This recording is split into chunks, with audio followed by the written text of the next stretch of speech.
नमस्कार दोस्तों, आप सबका स्वागत है। आज वैसे प्रश्न रसायन शास्त्र का लाए हैं जो कि सभी प्रतियोगिता परीक्षा में बिल्कुल यही सब प्रश्न रिपीट किए जाते हैं। चाहे आप बिहार बोर्ड मैट्रिक फाइनल परीक्षा देंगे, वहाँ भी आपको विज्ञान में यह सभी प्रश्न पूछे जाते हैं। और आप अन्य प्रतियोगिता परीक्षा यानी कि किसी भी परीक्षा में आप बैठेंगे, वहां आपको यह सभी प्रश्न विज्ञान से मिलेंगे। तो देखिए, पहला नंबर प्रश्न देख रहे हैं, नीले लिटमस पत्र को लाल कर देता है। नीले लिटमस पत्र को लाल कर देता है। ऑप्शन ए अम्ल, ऑप्शन बी भस्म, ऑप्शन सी क्षार, ऑप्शन डी लवण। तो बताइए इस प्रश्न का उत्तर क्या होगा। तो नीले लिटमस पत्र को लाल कर देता है अम्ल। याद रखिएगा, अम्ल क्या करता है? नीले लिटमस पत्र को लाल कर देता है। ऑप्शन नंबर ए सही हो जाएगा। अगला प्रश्न देखिए, अगला प्रश्न है, लाल लिटमस पत्र को नीला कर देता है। लाल लिटमस पत्र को नीला कर देता है क्षार। याद रखिएगा, लाल लिटमस पत्र को नीला कर देता है कौन? क्षार जो है कि लाल लिटमस पत्र को नीला कर देता है। अगला प्रश्न देखिए, जल में घुलनशील भस्म को कहते हैं। जल में घुलनशील भस्म को कहते हैं क्षार। ऑप्शन नंबर बी सही है, क्षार कहते हैं। अगला प्रश्न, अम्लीय घोल का पीएच मान होता है। अम्लीय घोल का पीएच मान होता है। तो अम्लीय घोल का पीएच मान होता है 7 से कम। याद रखिएगा, जिसका भी पीएच मान 7 से कम होगा वह क्या होगा? अम्लीय होगा। क्षारीय घोल का पीएच मान होता है। क्षारीय घोल का पीएच मान होता है। तो क्षारीय घोल का पीएच मान होता है 7 से अधिक। ऑप्शन नंबर बी सही है, 7 से अधिक। जैसे आपका रक्त क्या है? क्षारीय है, तो रक्त का पीएच मान कितना होता है? 7.4। तो ऑप्शन नंबर बी सही है। याद रखिएगा, क्षारीय घोल का पीएच मान, क्षारीय क्या होता है? 7 से अधिक। अम्लीय क्या होता है? 7 से कम।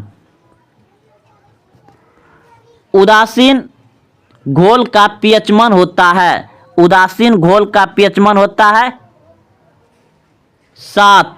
ऑप्शन नंबर सी सही है, उदासीन 7 होता है। जैसे जल आपका उदासीन है तो 7 होता है उसका। अगला प्रश्न, चाकू से काटी जा सकने वाली धातु। चाकू से आसानी से काटी जा सकने वाली धातु। तो चाकू से काटा जाता है आपका सोडियम, क्योंकि यह मुलायम होता है पनीर की तरह। ऑप्शन नंबर डी सही है, सोडियम। अगला प्रश्न, सोडियम धातु को रखा जाता है। सोडियम धातु को रखा जाता है मिट्टी के तेल में। ऑप्शन नंबर सी सही है, मिट्टी के तेल में रखा जाता है किसको? सोडियम धातु को। अगला प्रश्न, धोवन के सोडा का रासायनिक सूत्र है। धोवन के सोडा का रासायनिक सूत्र है। धोवन के सोडा का रासायनिक सूत्र है option number B, Na2CO3 into 10H2O। Option number B सही है। अगला प्रश्न देखिए, कास्टिंग सोडा का रासायनिक सूत्र। कास्टिंग सोडा का रासायनिक सूत्र। कास्टिंग सोडा का रासायनिक सूत्र होता है NaOH। NaOH। Option number A सही है। अगला प्रश्न, बेकिंग सोडा का रासायनिक सूत्र। बेकिंग सोडा का रासायनिक सूत्र। बेकिंग सोडा का रासायनिक सूत्र होता है ऑप्शन नंबर डी सही हो जाएगा, NaHCO3। NaHCO3 होता है बेकिंग सोडा का रासायनिक सूत्र। अगला प्रश्न, साधारण नमक का अनुसूत्र। साधारण नमक का अनुसूत्र होता है। साधारण नमक का अनुसूत्र होता है NaCl। NaCl साधारण नमक का अनुसूत्र होता है NaCl। अगला प्रश्न, साधारण नमक है तो सोडियम क्लोराइड। साधारण नमक क्या है?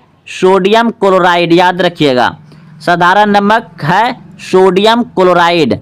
अगला प्रश्न, फोटोग्राफी में प्रयोग किए जाने वाला हाइपोविलियन का रासायनिक नाम है। फोटोग्राफी में प्रयोग किए जाने वाले हाइपोविलियन का रासायनिक नाम है। तो ऑप्शन नंबर सी हो जाएगा, sodium thiosulphate. Sodium thiosulphate, option number C. अगला प्रश्न, बेकिंग सोडा का रासायनिक नाम है। बेकिंग सोडा का रासायनिक नाम है। तो ऑप्शन नंबर बी बिल्कुल सही हो जाएगा, सोडियम बाइकार्बोनेट। सोडियम बाइकार्बोनेट किसको कहते हैं? बेकिंग सोडा का रासायनिक नाम। अगला प्रश्न, धोवन सोडा का रासायनिक नाम। धोवन सोडा का रासायनिक नाम, धोवन सोडा इसलिए कहता है कि इससे कपड़े भी धोए जाते हैं। तो धोवन सोडा का रासायनिक नाम है sodium carbonate. Sodium carbonate, option number A सही है। अगला प्रश्न, समुद्री जल में सर्वाधिक मात्रा में पाए जाने वाला लवण है। समुद्री जल में सर्वाधिक मात्रा में पाए जाने वाला लवण है तो sodium chloride. Sodium chloride, option number A सही हो जाएगा। अगला प्रश्न देखते हैं। अब अगला प्रश्न है, आवर्त सारणी के उग्र स्तंभ को क्या कहते हैं? आवर्त सारणी के उग्र स्तंभ को क्या कहते हैं? आवर्त, वर्ग, धातु, ओ धातु। आवर्त सारणी के उग्र स्तंभ को कहते हैं वर्ग। क्या कहते हैं? वर्ग कहते हैं। ऑप्शन नंबर बी सही हो जाएगा। अगला प्रश्न देखिए, आवर्त सारणी के क्षैतिज स्तंभ को क्या कहते हैं? आवर्त सारणी के क्षैतिज स्तंभ को क्या कहते हैं? तो क्षैतिज जब भी पूछा जाए तो वह आवर्त हो जाएगा। क्या हो जाएगा? आवर्त। आवर्त सारणी के क्षैतिज स्तंभ को क्या कहते हैं? आवर्त। ऑप्शन नंबर ए सही हो जाएगा। अगला प्रश्न देखिए, आधुनिक आवर्त सारणी में वर्गों की कुल संख्या कितनी है? आधुनिक आवर्त सारणी में वर्गों की कुल संख्या कितनी है? तो 18। ऑप्शन नंबर डी बिल्कुल सही है, 18। आधुनिक आवर्त सारणी में वर्गों की कुल संख्या कितनी है? बोलिए, 18। अगला प्रश्न देखिए, आधुनिक आवर्त सारणी में आवर्तों की कुल संख्या है। आधुनिक आवर्त सारणी में आवर्तों की कुल संख्या कितनी है? 7। 7 आवर्तों की संख्या 7 और वर्गों की संख्या 18। चलिए एक बार आप लोग बोलिएगा मुंह से, आधुनिक आवर्त सारणी में आवर्त की कुल संख्या कितनी है? 7। आधुनिक आवर्त सारणी में वर्गों की संख्या कितनी है? 18। चलिए, आवर्त 7, वर्ग 18, आधुनिक आवर्त सारणी में, याद रखिएगा। अगला प्रश्न, अगला प्रश्न जरा ध्यान से सुनिएगा और आप भी पढ़िएगा। तत्व के भौतिक और रासायनिक गुण उनकी परमाणु संख्या के आवर्त फलन होते हैं। यह नियम किसने प्रतिपादित किया? तत्व के भौतिक और रासायनिक गुण उनकी संख्या के आवर्त फलन होते हैं। यह नियम किसने प्रतिपादित किया? तो ऑप्शन नंबर बी बिल्कुल सही है, मोसले। मोसले ने तत्वों के भौतिक और रासायनिक गुण उनकी आवर्त संख्या के आवर्त फलन होते हैं। यह नियम किसने दिया था? मोसले ने किया था। देखिए उससे एक बार फिर से पढ़ते हैं। तत्वों के भौतिक और रासायनिक गुण उनकी आवर्त